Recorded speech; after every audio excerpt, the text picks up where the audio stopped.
Time के बारे में ऐसी चीज़ें जो कि आपका टाइम के ऊपर से भरोसा उठा देंगे। नंबर 1, जितने भी आप टेंसेस पढ़ते हैं इंग्लिश में वो सिर्फ ग्रामर की हद तक है, क्योंकि एक्चुअल में सिर्फ एक ही टेंस होता है, वो होता है पास्ट, प्रेजेंट में नहीं होता। ये कैसे होता है ये मैं आपको बताता हूँ।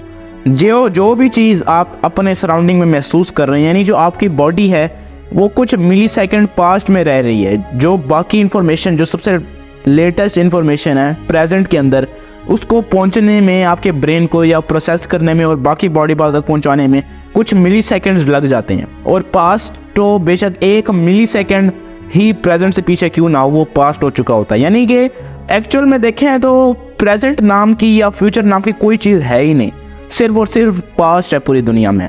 अगर हम यही बात कर रहे हैं तो अगर हम अपनी बॉडी को ही देख लें तो हर बॉडी का पार्ट अलग अलग टाइम उसके लिए पास होता है। हमारे अगर हेड को देखें, हमारे फेस को देखें तो उसके लिए टाइम ज़्यादा तेज़ गुजरता है। अगर हम अपने फुट को देखें तो टाइम स्लो गुजरता है। अब ये बड़ी अजीब बात है कि भाई सिर्फ इतने से डिस्टेंस में टाइम कैसे स्लो या फास्ट हो सकता है। इसका आंसर आइंस्टाइन की थ्योरी ऑफ रिलेटिविटी में है, जिसके मुताबिक अगर जितना ज़्यादा हम अर्थ के सेंटर के करीब होंगे उतना हमारा जो टाइम है वो स्लो गुजरेगा। और ये एक्चुअली सिर्फ थ्योरी नहीं है, इसको प्रूव भी किया जा चुका है कि आपका फीट जो है वो बहुत ही मतलब है कि आहिस्ता से टाइम उनका गुजरता है। और जो फेस है क्योंकि अर्थ के सेंटर से ज़रा दूर है तो इसकी वजह से इसका जो टाइम है वो बहुत ही ज़्यादा, मतलब कि बहुत ज़्यादा तो नहीं, कुछ हद तक फास्ट गुजरता है अगर हम अपने फुट से कंपेयर करें। तो एक दिन कितने घंटों का होता है, एग्जैक्ट कितना टाइम होता है, तो आप कहेंगे 24 घंटों का, लेकिन ये बात गलत है। हम अगर एग्जैक्ट 100% देखें तो जो एक दिन है उसकी जो टोटल मतलब के टाइम है वो है 23 आवर्स 56 मिनट्स 4.2 सेकेंड्स, मतलब कि एग्जैक्ट एक दिन इतने का है। तो अगली दफ़ा जब भी वो कहे ना एक दिन 24 घंटों का होता है तो उसको कहना नहीं, 24 घंटों का नहीं होता, 23 आवर्स 56 मिनट्स और 4.2 सेकेंड्स का होता है। आप गलत कह रहे हैं, देखें एग्जैक्ट तो यही है ना। अब जो मून चाचा है वो हमारी अर्थ की ग्रेविटी को बहुत ही ज़्यादा स्लो कर रहा है, मतलब अर्थ के ऊपर जो डेज हैं उनको, अर्थ की रोटेशन को स्लो कर रहा है।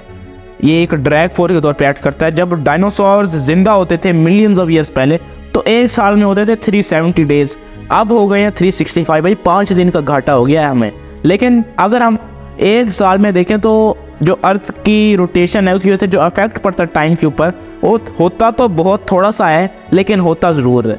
एक साल में जो दिन है वो 1.7 मिली सेकेंड्स बड़ा हो जाता है, यानी कि हो सकता है कुछ मिलियन ईयर्स बाद 5 दिन और बढ़िए।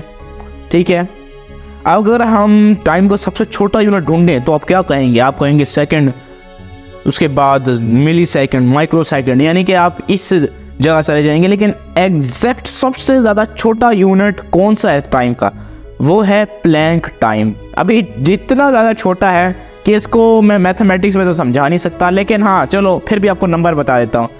आपको एक दफ़ा ब्लिंक करने के लिए 550,000 ट्रिलियन प्लैंक टाइम्स लगते हैं, सिर्फ एक दफ़ा ऐसे ब्लिंक करने के लिए।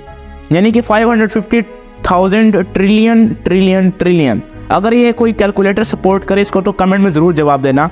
ये पूरा कमेंट सेक्शन जो है ये इनके ज़ीरो से ही भर जाएगा।